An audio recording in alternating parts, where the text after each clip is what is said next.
ఇద్దరు దొంగలు ఉన్నారు సిలువలో. ఒక దొంగ మాట్లాడుతూ ఉన్నారు, నువ్వు క్రీస్తు అయితే, నువ్వు రక్షకుడు అయితే, నువ్వు బలవంతుడు అయితే, నువ్వు శక్తిమంతుడు అయితే నీకు నువ్వు రక్షించుకొని నన్ను కూడా రక్షించు.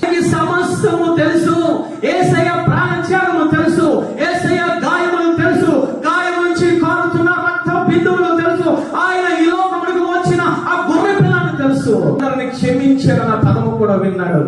నోటి ద్వారా ప్రార్థన చేస్తూ ఉన్నారు, పెదవుల ద్వారా ప్రార్థన చేస్తూ ఉన్నారు, హృదయముతో ప్రార్థన చేయలేదు అతను. నువ్వు నిజంగా రక్షకుడు అయితే నన్ను నీవు రక్షించుకో. దేవుడు మారు మాట మాట్లాడలేదా దొంగతో? కారణం ఏమిటో తెలుసా? నోటి ద్వారా, పెదవుల ద్వారా ప్రార్థన చేశాడు. నోటి ద్వారా ప్రార్థన చేస్తే నువ్వు పరలోకానికి వెళ్ళలేవు. నోటి ద్వారా ప్రార్థన చేస్తే నువ్వు రక్షింపబడలేవు. నోటి